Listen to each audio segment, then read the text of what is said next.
Hello everyone, आज हम लोग पढ़ने वाले हैं cell the unit of life. Cell the unit of life botany का पहला चैप्टर है जिसको आज हम लोग पढ़ने वाले हैं। सेल हम लोग का बॉडी का सबसे छोटा पार्ट होता है। जहाँ हम लोग क्लास 8, 9, 10 में भी पढ़ चुके हैं कि सेल हम लोग का बॉडी का सबसे छोटा पार्ट होता है। आज वही सेल के बारे में कुछ और जानकारी हम लोग इस चैप्टर से लेंगे। तो आज तो हम लोग शुरू करते हैं सेल पढ़ना।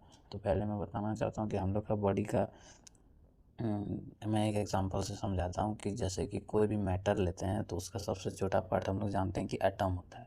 तो एटम, वैसे ही कोई भी लिविंग बॉडी के बारे में बात कर रहा हूँ। कोई भी लिविंग बॉडी का सबसे छोटा पार्ट होता है सेल। ये हम लोग पढ़ते आ रहे हैं क्लास 8, 9, 10 से कि कोई भी बॉडी का सबसे छोटा पार्ट होता है सेल। लेकिन मैं आज आप लोग को बताना चाहता हूँ कि हम लोग का बॉडी यानी कोई भी लिविंग बॉडी का सबसे छोटा पार्ट सेल नहीं होता है। सेल से और छोटे छोटे पार्ट होते हैं। जैसे कि आप लोग जानते होंगे सेल ऑर्गेनली भी होता है, तो वो तो सेल से छोटा है। लेकिन हम लोग यहाँ बात कर रहे हैं कि कोई भी लिविंग बॉडी का वो सबसे छोटा पार्ट जो एक लिविंग है। एक बार और दोहराना चाहता हूँ, कोई भी लिविंग बॉडी का वो सबसे छोटा पार्ट जो लिविंग है उसको हम लोग सेल बोलते हैं। तो उसी के बारे में आज हम लोग पढ़ने वाले हैं। तो सेल, तो हम लोग ये स्टेटमेंट को लिख लेते हैं कि cell is the smallest living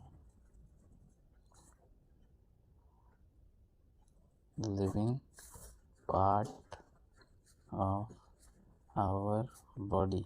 अब हम लोग एक डेफिनेशन जानते हैं कि cell is the basic structural and functional unit of life.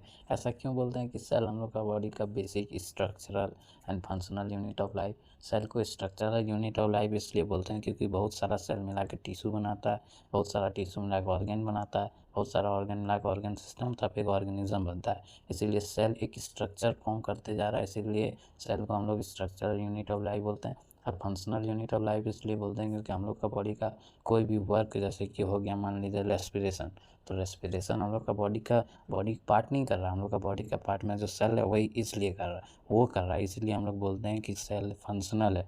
तो हम लोग ये भी लिख लेते हैं कि cell is structural and functional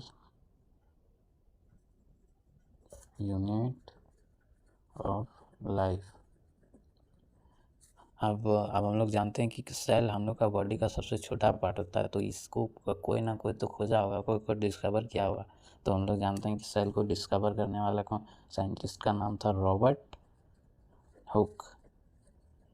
ये कब किए थे? 1665। ये थे सेल को डिस्कवर। एक कॉर्क, ट्री का जो सबसे आउटर पार्ट होता है जिसको छाल बोलते हैं, उसको कॉर्क। तो कॉर्क को ये जब प्रिमिटिव माइक्रोस्कोप के पास रखे थे,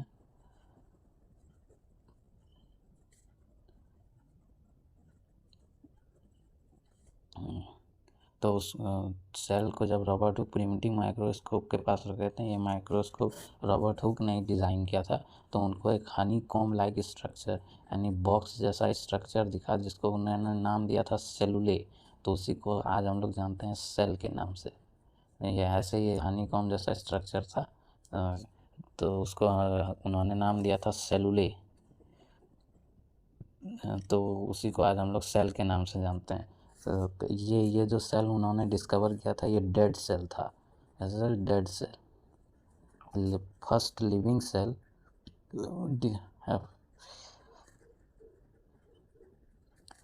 लिविंग सेल डिस्कवर किया था एंटोन वॉन लिविनॉव।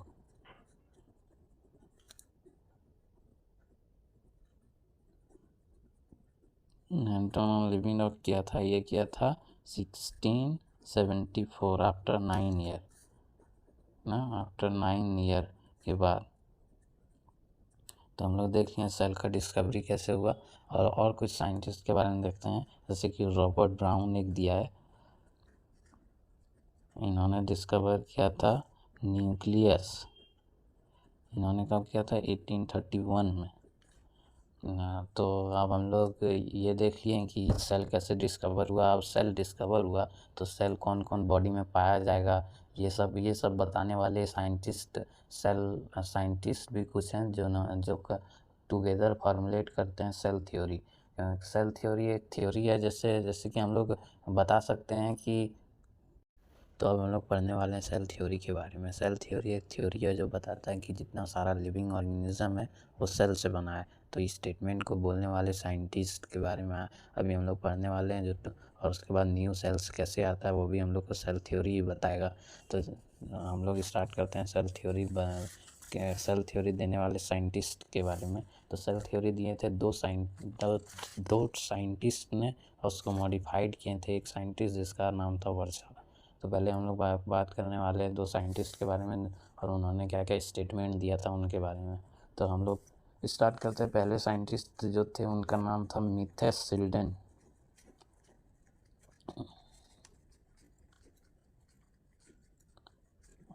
ये 1838 में एक स्टेटमेंट बोलते हैं कि जितना सारा प्लांट है वो सब बना है सेल से। ये क्या बोलते हैं कि ऑल प्लांट्स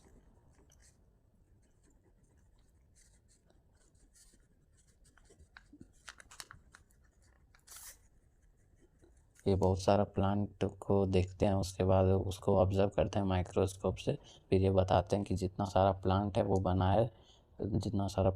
बना है सेल से। अब एक और साइंटिस्ट आते हैं ठीक उसी समय में एक साल बाद, जिसका नाम था स्वान। वो बहुत सारा प्लांट और एनिमल टिश्यू को ऑब्जर्व करते हैं और बोलते हैं कि जितना सारा एनिमल है वो सब बना होता है सेल से। तो लिख लेते हैं ऑल एनिमल्स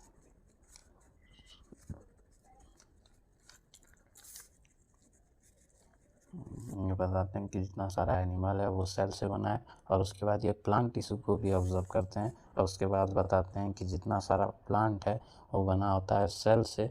और उस सेल का एक यूनिक फीचर है कि उसके पास सेल वॉल होता है। तो ये क्या बताते हैं कि all plants are made up of cell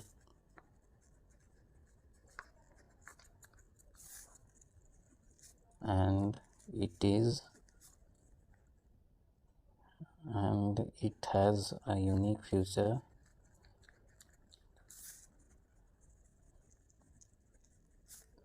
that it contains cell wall.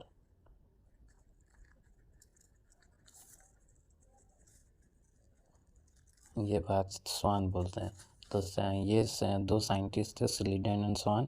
ये टुगेदर बता देते हैं कि जितना सारा प्लांट और एनिमल है वो सेल से बनता है। पर ये नहीं बता पा रहे थे कि न्यू सेल्स कहाँ से आते हैं। फिर एक 1854 में एक साइंटिस्ट आते हैं जिसका नाम था वर्चाव। ये बोलते हैं कि ये एक स्टेटमेंट बोलते हैं ओमनी सेलुला ई सेलुला। ये स्टेटमेंट का मतलब है कि सेल जो होता है cell arise from pre existing cell.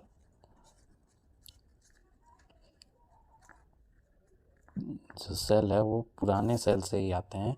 यानी ये बताना चाह रहे हैं सेल डिवीज़न के बारे में कि सेल जो होता है वो पुराना सेल से आते हैं।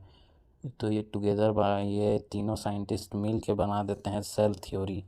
और ये रोडोल्फ वर्चा उसको मॉडिफाई कर देते हैं।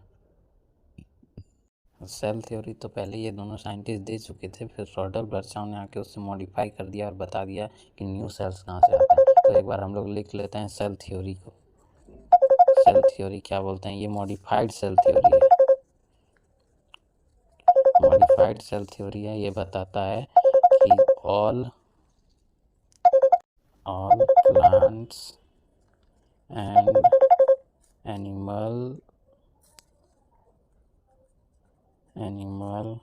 Are made up of cell.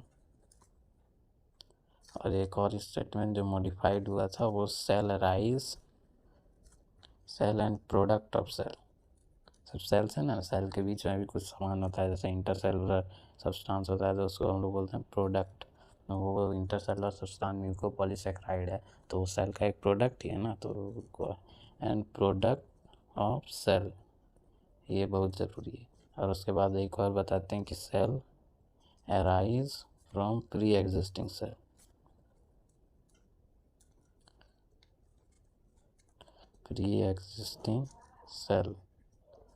Cells arise from pre-existing cell. तो ये बन जाता है हम लोग का सेल थ्योरी मॉडिफाइड।